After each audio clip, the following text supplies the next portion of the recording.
नमस्कार दर्शकों, स्वागत है आपका अपने चैनल प्रकाश न्यूज पर। Noida media club sector 29 Noida Uttar Pradesh में प्रेस कॉन्फ्रेंस का आयोजन किया गया, जिसमें दारा सिंह के सर्वोच्च न्यायालय के जाने माने वकील डॉक्टर AP सिंह ने बताया कि धर्मरक्षक श्री दारा सिंह और उनका साथी नेताजी महेंद्र हेम्ब्रम पिछले 22 साल से ओडिशा की केओंझर और आनंदपुर जेल में बंद है। ओडिशा सरकार के सजा माफ़ी बोर्ड द्वारा बार बार यह बताकर कि इन्होंने बच्चों को मारा है, इन देशभक्तों को नहीं छोड़ा जा रहा है, जबकि भारतीय कानून में कहीं भी नहीं लिखा है कि बच्चों को मारने वालों को 14 साल के बाद भी नहीं छोड़ा जाएगा। भारतीय दंड विधान की धारा 55, 57 और दंड प्रक्रिया संहिता की धारा 31A और 432, 433 बार बार यही कह रही है कि आजीवन कारावास के कैदी को जेल में 14 साल से अधिक नहीं रखा जाएगा। दिनांक 3 अगस्त 2021 को सर्वोच्च न्यायालय ने भी यह स्पष्ट घोषित कर दिया कि सरकार दंड प्रक्रिया संहिता 432 और 433 के तहत आजीवन कारावास के कैदियों को छोड़ेंगी और राष्ट्रपति और राज्यपाल भी भारतीय संविधान के अनुच्छेद 72 और 161 के तहत आजीवन कारावास के कैदियों को छोड़ेंगे। अखिल भारतीय हिंदू महासभा के राष्ट्रीय अध्यक्ष मुन्ना कुमार शर्मा के नेतृत्व में धर्मरक्षक श्री दारा सेना, क्रांतिकारी मनुवादी मोर्चा, मेरिट इंडिया, खटिक चर्मकार, वाल्मीकि धर्मरक्षक सेना, नूतन कोणार्क सूर्य मंदिर निर्माणशाला आदि संगठनों ने महामहिम राष्ट्रपति जी, प्रधानमंत्री जी, केंद्रीय गृह मंत्री श्री अमित शाह जी, योगी आदित्यनाथ और ओडिशा के राज्यपाल और मुख्यमंत्री से अनुरोध किया कि पिछले 22 साल से उड़ीसा की जेल में बंद उत्तर प्रदेश के महान सपूत धर्मरक्षक श्री दारा सिंह को गणतंत्र दिवस पर रिहा किया जाए। इस अवसर पर धर्मरक्षक श्री दारा सेना के संरक्षक, क्रांतिकारी मनुवादी मोर्चा पार्टी के राष्ट्रीय अध्यक्ष, मेरिट इंडिया के संयोजक श्री RK भारद्वाज ने भी संवाददाताओं को संबोधित करते हुए कहा कि नक्सली ईसाई आतंकवादियों के मिशनरी गिरोहों द्वारा विदेशी अनुदान का दुरुपयोग करके सेवा के नाम पर न केवल हिंदुओं का धर्म भ्रष्ट करके उन्हें ईसाई बनाया जा रहा है। संवाददाताओं को संबोधित करते हुए धर्मरक्षक श्री दारा सेना के अध्यक्ष श्री मुकेश जैन ने कहा कि हाल ही में खूंखार ईसाई आतंकवादी सेना विल्सन और गौतम नवलखा के नेतृत्व में ईसाई आतंकवादी गिरोहों ने प्रधानमंत्री श्री नरेंद्र मोदी को मारने की साजिश रची। संवाददाताओं को संबोधित करते हुए अखिल भारत हिंदू महासभा के राष्ट्रीय अध्यक्ष श्री मुन्ना कुमार शर्मा ने बताया कि ग्राम्य स्टैंस नामक ऑस्ट्रेलियाई घर गृहस्थी वाला अंग्रेज पादरी का ढोंग रचकर उड़ीसा में हिंदुओं को ईसाई बनाता था, जो कि उड़ीसा के धर्म स्वातंत्र्य विधेयक के विरुद्ध था। सभी संगठनों ने अखिल भारत हिंदू महासभा के राष्ट्रीय अध्यक्ष श्री मुन्ना कुमार शर्मा के नेतृत्व में महामहिम राष्ट्रपति जी, प्रधानमंत्री जी, केंद्रीय गृह मंत्री श्री अमित शाह जी, योगी आदित्यनाथ और उड़ीसा के राज्यपाल और मुख्यमंत्री से अनुरोध किया कि पिछले 22 साल से उड़ीसा की जेल में बंद उत्तर प्रदेश के महान सपूत धर्मरक्षक श्री दारा सिंह को गणतंत्र दिवस पर रिहा किया जाए। धर्मरक्षक दारा सिंह को असली नाम रविंद्र कुमार पाल, उत्तर प्रदेश का ही रहने वाला, उसने हिंदू धर्म की रक्षा के लिए अपना तन मन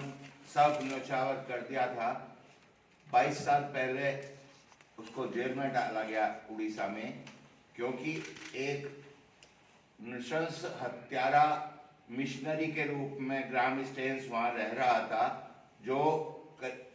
करीब 35 वर्षों से अवैध रूप से हमारे देश में रह रहा था। आया था सिर्फ एक टूरिस्ट वीज़ा पर और यहाँ पर रह रहा था और भारत सरकार का खास रिश्तेदार बन के रह रहा था। भारत सरकार चाहे कांग्रेस की हो, चाहे भाजपा की हो, चाहे कोई सी भी सरकार हो, उसको ऐसा हर तरह से उसको मिल रहा था सहारा कि वो हमारे देश में धर्मांतरण, चाहे हथियारों के जोर पे, चाहे पैसे के जोर पे, चाहे किसी भी तरह से साम दाम दंड भेद से वो हमारे देश में धर्मांतरण का एक अकेला जो सारे मिशनरियों का गैंगस्टर था, वो उस व्यक्ति ने जो कुछ भी उड़ीसा, बंगाल, झारखंड, इन सारे इलाकों में जो कुछ किया था वो सबको पता है। उसको दंड मिला, लेकिन हमारे हिंदू धर्म रक्षक दारा सिंह को जेल में डाल दिया गया। और अब जब उसका आजीवन कारावास भी समाप्त हुए, लगभग 7-8 साल हो चुके हैं, उसको छोड़ा नहीं जा रहा है। इस बारे में मैं एडवोकेट AP सिंह जी को कहूँगा, वो प्रकाश डालेंगे उस केस पे। अभी दूसरी बात यह है कि इस चुनाव के टाइम पर मुफ्त रेवड़ियां बांटने की होड़ लगी हुई है सारी पार्टियों में। रिश्वत, ये एक तरह से रिश्वत दी जा रही है वोटर्स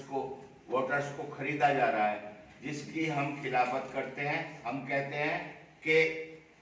सरकारी खजाने से एक नया पैसा भी इस तरह से ना दिया जाए। जो टैक्स पेयर्स हैं, जो टैक्स देने वाले हैं, उनके मेहनत के पैसे को इस तरह से रिश्वतबाजी में वोटर्स को मुफ्त ये भी मिलेगा, वोटर्स को मुफ्त सब कुछ मिलेगा। वो किस लिए? राशन से लेकर के और हर तरह से बिजली, पानी, सब कुछ मुफ्त मिलेगा। नोट भी मिलेंगे, किसी को कोई 5,000 रुपये देगा, कोई 1,000 रुपये देगा, इसके ऊपर कोई अंकुश नहीं है। और मीडिया भी उस बात को हाईलाइट नहीं कर रहा है कि उसका खिलाफत करने का, क्योंकि हमारे मीडिया में बहुत ताकत है। अगर वो उस बात को समझे, और समझते खूब है, लेकिन उस बात को उजागर नहीं कर रहे कि देश के खजाने में से एक भी पैसा गलत तरीके से इस्तेमाल करना किसी का भी हक नहीं है। जो देना चाहे अपने पार्टी फंड से देवे, लुटाए, कुछ भी करे, लेकिन सरकारी खजाने से कुछ भी मुफ्त देना सीधी रिश्वतखोरी, रिश्वतबाजी है, जो बिल्कुल बंद होना चाहिए, अंकुश लगना चाहिए। तीसरी बात यह है कि जो आरक्षित वर्ग है, आरक्षित वर्ग के लोग बड़े से बड़ी IAS, IPS की नौकरी छोड़कर भी और बाहर आ जाते हैं, क्योंकि उन्हें पता है कि उनके लिए और बड़ा रास्ता खुला है, उनके लिए मंत्री पद तैयार है, उनके लिए कुछ भी कहीं पर भी रुकावट नहीं होगी। जबकि जनरल कैटेगरी का कोई व्यक्ति अगर खूब पढ़ा लिखा होते हुए भी अगर चपरासी भी है, तो वो हिम्मत नहीं कर सकता उस चपरासी की नौकरी छोड़ने की भी। लेकिन ये अभी हुआ असीम अरुण,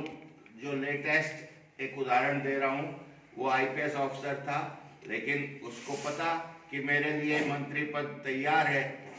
मेरे लिए भाजपा टिकट देने को तैयार है। भाजपा ही नहीं, हर पार्टी ऐसे जो आरक्षित वर्ग के लोग हैं उनको लुभाने के लिए, उनको अपने साथ लगाने के लिए तत्पर रहते हैं, जो बिल्कुल गलत है, होना नहीं चाहिए, लेकिन हो रहा है। इसके लिए हमने एक बहुत बड़ा हथियार दिया था पब्लिक को, जिसका इस्तेमाल हो रहा है, लेकिन उतना नहीं जितना होना चाहिए, क्योंकि उसको जीतने का हक नहीं दिया गया। यानी नोटा हमने 108 दिन लंबा धरना किया था। नोटा यानी right to reject, right to recall, इन दो बातों के लिए, और दल बदल पे पूरी रोक लगाने के लिए, और आरक्षण से देश को मुक्त कराने के लिए, दुर्दांत आरक्षण नीति से देश को मुक्त कराने के लिए हमने सन 98 में राजघाट पर 108 दिन लंबा धरना किया था, जिसके कारण उसी साल 1998 में ही जब अटल बिहारी वाजपेयी प्रधानमंत्री बने, तो उन्होंने गुजरात में अहमदाबाद में एक लाखों लोगों की एक जनसभा में ये अनाउंस किया था कि दल बदल पे 100% रोक लगा दी जाएगी। कोई परसेंटेज का कोई चक्कर नहीं, कोई दल बदल MP MLA नहीं कर पाएंगे। लेकिन बाद में वो उसी बात से हट गए और परसेंटेज पे आ गए, जो इनके झूठ का उदाहरण है कि किस तरह से ये झूठ बोल के अपना फायदा, राजनीतिक फायदा करते हैं। इतना ही नहीं, और जितनी भी बातें हैं वो सारी हमारे देश में गुंडों, मवालियों को और बड़े बड़े जो अपराधी हैं उनको अपने में मिलाने की भी सारी पार्टियों में होड़ लगी हुई है। अगर नोटा को जीतने की ताकत मिल जाए, पब्लिक को ये पता चल जाए कि नोटा को जीतने का हक मिल गया है, तो उस हालत में हर एक पार्टी की ये नोटा के में अगर नोटा को ज्यादा वोट मिलते हैं तो उस हालत में जो बाकी कैंडिडेट्स हैं जिनको नोटा से ज्यादा जिनको नोटा ने हराया, उनको हमारी मांग थी कि 10 साल के लिए कम से कम राजनीति से बाहर कर दिया जाए। ऐसा होने पर लोगों में एक जागृति आती चली जाएगी जो जानबूझ करके नहीं किया जा रहा है। इन सारी बातों को देखते हुए मैं समझता हूं कि हमें और अपनी जनता के अंदर एक विश्वास पैदा करना होगा कि गलत आदमियों को रिजेक्ट करना सबसे ज्यादा जरूरी है अगर अपने देश की भलाई चाहते हैं, अपने समाज की भलाई चाहते हैं। अब मैं मुकेश जैन जी को कहूंगा कि अपराध के लिए एक से अधिक बार अभियोजित और दंडित नहीं करे, मूल अधिकार 20 है। वकील साहब भी बैठे हुए यहाँ पर, किंतु मेरे ऊपर एक ही अपराध के लिए 4 मुकदमे जाते हैं। दिल्ली में मुझे थाने में इसी मामले में थाने में जमानत मिल जाती है, और उड़ीसा के कटक में, बालेश्वर में, आपके भद्रक में 3 राज्यों 3 जिलों में मुझे अलग अलग मुकदमे जाते हैं। एक शरद अरविंद बोबडे को गाली दे दिया, वो सिर्फ किसलिए कि उसने रथ यात्रा पर रोक लगाई थी उड़ीसा की। तो मतलब इस देश में कानून नहीं चल रहा है, और मुझे जेल में डलवाना कौन? सुप्रीम कोर्ट का मुख्य न्यायाधीश जो इस देश के संविधान के प्रति सत्य आस्था शपथ को लेता है, वो तोड़ रहा है। इस देश का तो मतलब भगवान ही जाने क्या होना है। एक महारानी कहती है कि हम धार्मिक मामलों में हस्तक्षेप नहीं करेंगे, कानून का राज चलेगा, जो 1857 में घोषणा करती है। उसके जो कारिंदे हैं वो धार्मिक मामलों में लगातार हस्तक्षेप कर रहे हैं। कभी कहते हैं दिवाली के पटाखे प्रदूषणकारी है, प्रदूषण नहीं है। अभी मेरे साथ वकील साहब बैठे हैं, किसी की बैठे हैं, उन्होंने सुप्रीम कोर्ट में याचिका डाली, जो पूरे आंकड़े दिए, दिवाली वाले दिन के, दिवाली पहले दिन के, दिवाली से अगले दिन के। उन्होंने कहा इन आंकड़ों में कोई प्रदूषण नहीं है, जो भारत सरकार के आंकड़े हैं। जो वायु गुणवत्ता सूचकांक था वो एक ही था, 2, 4, 10, 20 टन पटाखे छुट भी जाए, इतने बड़े वायुमंडल में क्या फर्क पड़ता है? जो वायुमंडल पूरा इतने बड़े पेड़ पौधों को संरचना कर रहा है, कार्बन डाइऑक्साइड, तो उसमें कुछ फर्क नहीं पड़ता। किंतु जानबूझकर, क्योंकि दिवाली में छुटाए जा रहे पटाखे, नए साल को छुड़ाए जाते तो वो तो उसमें खुशबू आती है, किंतु दिवाली पटाखों में इन लोगों को बदबू आती है सुप्रीम कोर्ट के जजों को। मतलब मैंने कहा चाह रहा हूं कि दारा सिंह को जेल में डाला गया, 14 साल 2014 में पूरे हो गए थे। उस समय एक ईसाई जज था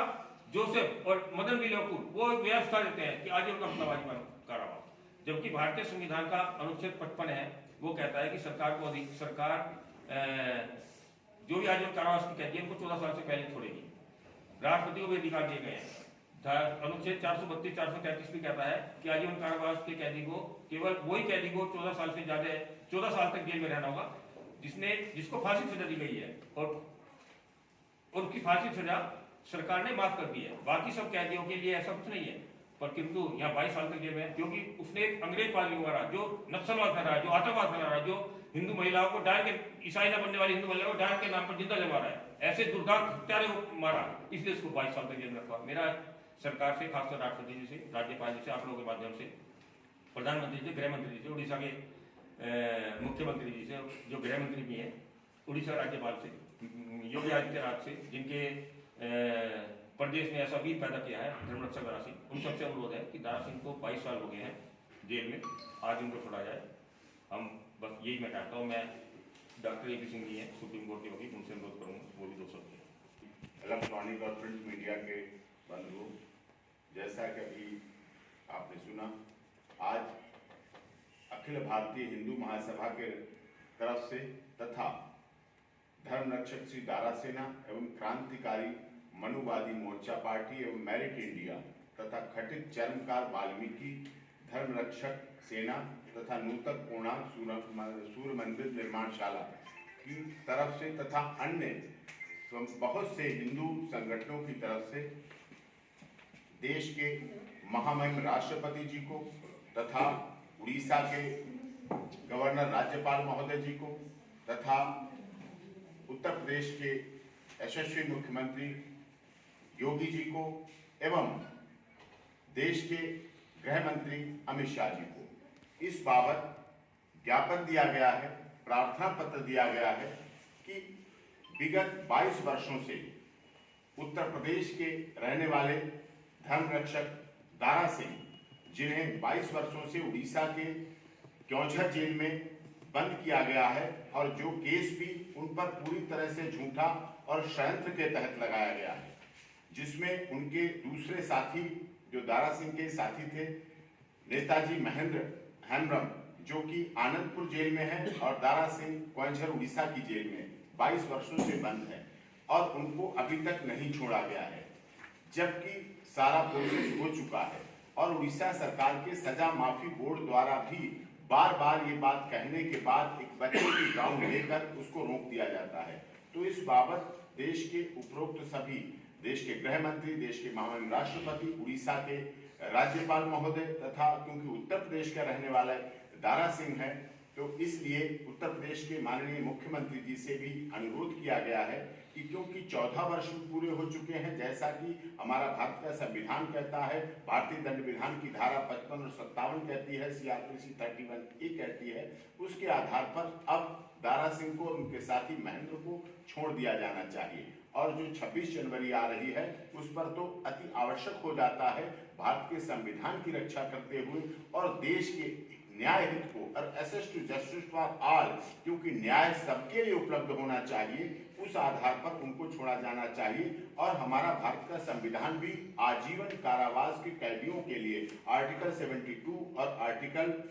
161 के लिए कहता है, साफ तौर पर इस बात को कहता है कि आजीवन कारावास के कैदियों को देश के महामहिम राष्ट्रपति जी और राज्यपाल महोदय पूरी तरह से छोड़ सकते हैं। इसके लिए जैसा कि अभी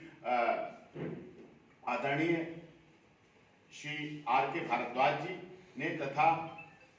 मुकेश जैन जी ने जिस तरह से अपनी बात को रखा है और इस विषय पर निश्चित तौर पर इस समय आ गया है कि 26 जनवरी 2022 को इन सब आधारों को मानते हुए देश के महामहिम राष्ट्रपति जी,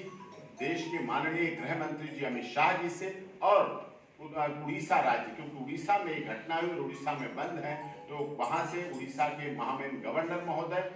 उत्तर प्रदेश के माननीय यशस्वी मुख्यमंत्री जी से बात कर और देश के माननीय प्रधानमंत्री नरेंद्र मोदी जी सभी मिलकर उड़ीसा के क्योंझर जेल में तथा आनंदपुर जेल में महेंद्र तथा दारा सिंह को रिलीज किया जाए। हर सूरत में उनकी रिहाई होनी चाहिए। ये संविधान के अनुसार भी सही है और अनुच्छेद के अनुसार भी सही है तथा जो हमारा access to justice for all देश कहता है, माननीय सर्वोच्च न्यायालय भी कहता है कि न्याय सबको मिलना चाहिए। ये अति आवश्यक महत्वपूर्ण है, इसलिए इस पर होना चाहिए। ये हम इस माध्यम से आप लोगों से बात पहुंचाना चाह रहे हैं। ये इस तरह से ये कार्य होना चाहिए।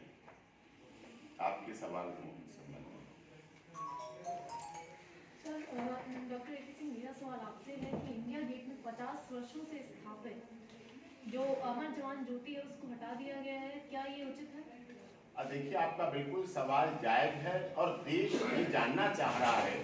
कि जो 50 वर्षों से अधिक से अमर जवान ज्योति जल रही थी, क्योंकि शहीदों की नेशनल वार मेमोरियल से संबंधित मामला है। नेशनल वार मेमोरियल बहुत जगह और भी बने हैं, लेकिन उस इंडिया गेट में कहीं न कहीं अंग्रेजियत की भी झलक आ रही है। हमारी दास्ता की भी झलक आ रही है। इसलिए मुझे लगता है देश के यशस्वी प्रधानमंत्री नरेंद्र मोदी जी का शासनकाल है और भारत सरकार ने ऐसा सोचा होगा कि वहां से हम उसको ज्योति को, अमर जवान ज्योति को ट्रांसफर कर दें। विषय ट्रांसफर का इतना महत्वपूर्ण नहीं है, लेकिन विषय है हमारे देश के जवानों का, हमारे देश के जो शहीद हुए जवान हैं, क्या उनकी ज्योति जलती रहेगी? ज्योति इंडिया गेट पर केवल जलने से काम नहीं चलेगा। आज अगर हमारे देश की सीमाएं सुरक्षित हैं तो हमें चाहिए कि हमारे देश के 40 करोड़ लोगों के दिलों में वो ज्योति जलती रहना चाहिए, जिससे कि हमारे देश के शहीद आगे भी शहीद होते रहे और हमारे देश का राष्ट्रीय ध्वज जो तिरंगा है, जो सुप्रीम कोर्ट, देश के माननीय राष्ट्रपति भवन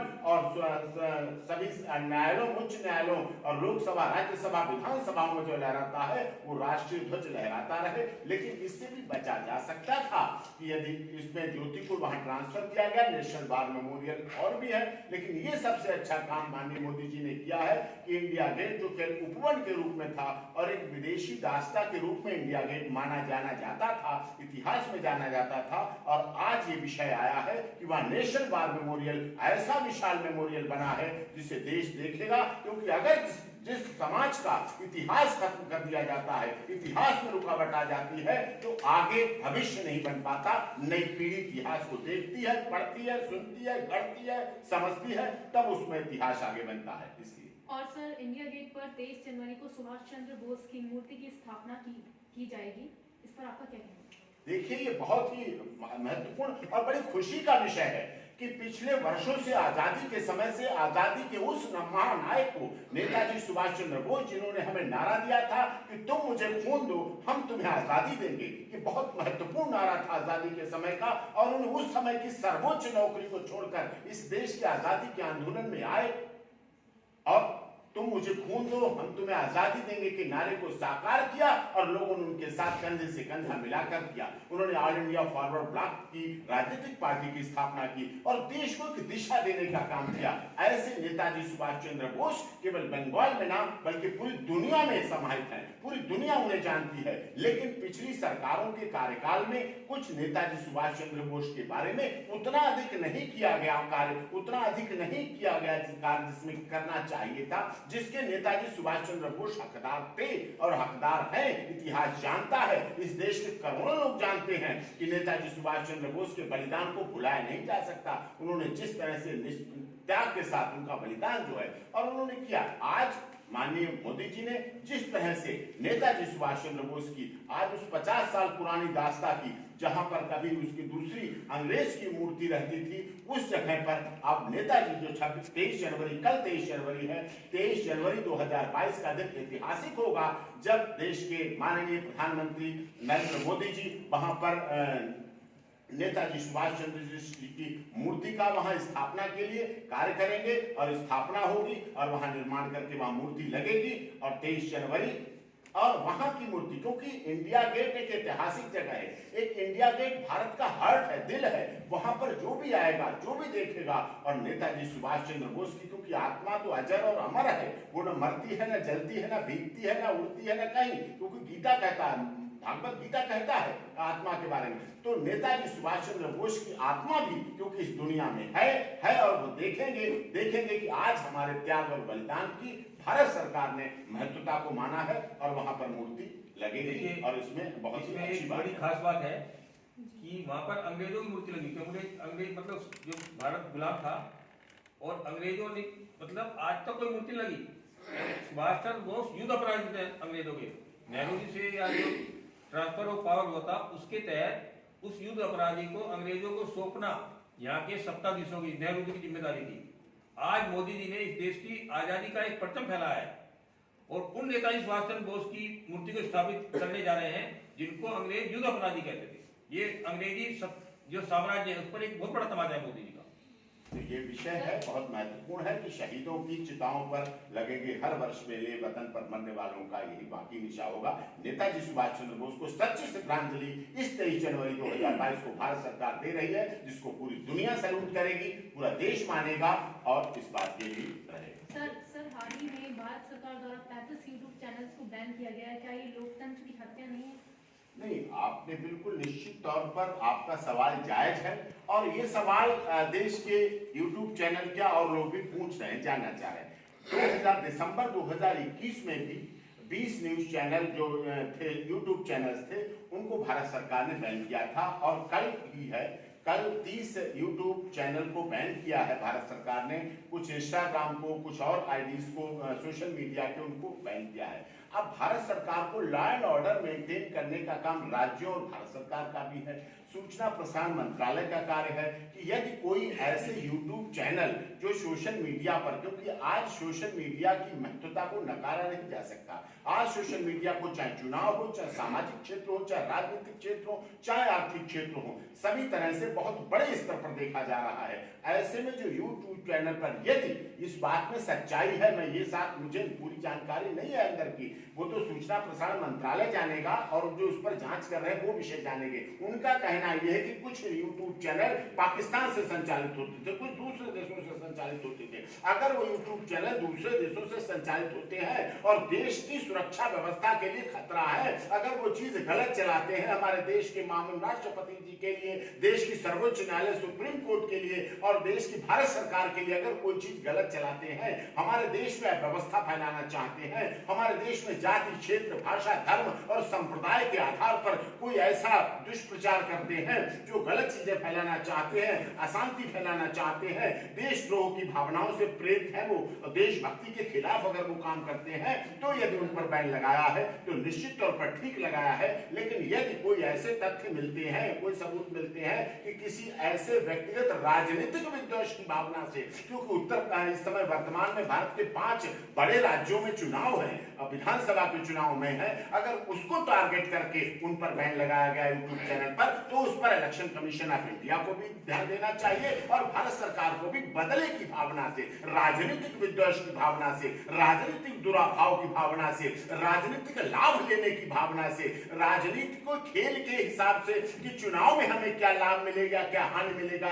या चुनाव में कौन सा यूट्यूब चैनल किस राजनीतिक पार्टी से संबंधित है, या कौन सा यूट्यूब चैनल किस राजनीतिक नेता को आगे बढ़ाता है या उसको प्रमोट कर रहा है, उसके लिए काम कर रहा है, तो उस पर बैन लगाना निश्चित तौर पर लोकतांत्रिक विचारों की, भारत के संविधान की, डॉक्टर भीमराव अंबेडकर की अध्यक्षता में जो संविधान निर्मात्री सभा बनी है, उसके बनाए संविधान के अनुसार भी भारत के संविधान के अनुच्छेदों पर पीपुल्स रिप्रेजेंटेशन एक्ट, राजनीतिक उस पर आधार पर, इलेक्शन कमीशन ऑफ इंडिया के विभिन्न आधारों पर जो कहा गया है उस पर गलत है, क्योंकि इलेक्शन कमीशन ऑफ इंडिया ने निश्चित तौर पर पाबंदी लगा रखी है कि राजनीतिक रैलियां, रोड शो, साइकिल मार्च, ये सब कुछ नहीं होगा। केवल 5 लोग डोर टू डोर प्रचार करेंगे और सोशल मीडिया तथा इलेक्ट्रॉनिक मीडिया और प्रिंट मीडिया के द्वारा चुनाव प्रचार करेंगे। उत्तर प्रदेश जैसा बड़ा राज्य विधानसभा के चुनाव में समर में उतरा हुआ है, पीक टाइम है चुनाव का इस समय। ऐसे समय में क्योंकि आपराधिक प्रवृत्ति के व्यक्तियों पर, आपराधिक प्रवृत्ति के लोगों को राजनीति के लोग टिकट ना दें, आपराधिक प्रवृत्ति, आपराधिक क्रिमिनल रिकॉर्ड के लोग चुनाव ना लड़ें, इसके लिए इलेक्शन कमीशन ऑफ इंडिया और भारत का संविधान पूरी तरह से और माननीय सर्वोच्च न्यायालय पूरी तरह से सजग है। तो ऐसे समय में अच्छी खबर, सच्ची खबर, सीधी खबर हमारे देश के मतदाता तक कैसे पहुंचेगी, चुनाव प्रचार कैसे होगा, मतदान अधिक से अधिक कैसे हो पाएगा, मतदान के प्रति अधिक से अधिक रुझान, लोगों का भाव, लोगों का विचार, अधिक से अधिक मतदान हो। कोरोना काल भी चल रहा है, कोरोना का डर भी है, कोरोना पेंडेमिक से मौतें भी हो रही हैं, कोरोना के केसेस भी बढ़ रहे हैं, ऐसे में दूरी भी बनानी है, सब चीजों को, नियमों को, कोरोना प्रोटोकॉल का पालन भी करना है और चुनाव भी लड़ना है, चुनाव में वोट भी देना है, चुनाव की लोकतांत्रिक पद्धति को भी अपनाना है। देश के सबसे बड़ा, विश्व का सबसे बड़ा हमारा लोकतंत्र है। ऐसे में इन सब बातों को गरिमामयी स्थिति के साथ कैसे किया जाए, कैसे पूरा किया जाए, इसके लिए सोशल मीडिया की भी जरूरत है, यूट्यूब चैनल की भी जरूरत है, इलेक्ट्रॉनिक प्रिंट मीडिया की भी जरूरत है, इलेक्शन कमीशन ऑफ इंडिया भी कहता है, राजनीतिक दल भी कहते हैं, उनके द्वारा भी उपलब्ध है और आज हमारी उपलब्धता बहुत बढ़ रही है। आज सोशल मीडिया के माध्यम से हमारे अच्छे काम हो रहे हैं। सोशल मीडिया के माध्यम से पता नहीं कितने लोगों को कोरोना में मजबूरी में ऑक्सीजन मिले, सिलेंडर मिले, दवाएं मिली, सुविधाएं मिली, ये सब चीजें भी उपलब्ध हो रही है। ऐसे में सोशल मीडिया के महत्व को नकारा नहीं जा सकता। अगर यूट्यूब चैनल को दुर्भावना के साथ बंद किया गया वो गलत है, अगर देश की रक्षा के सवाल पर बंद किया गया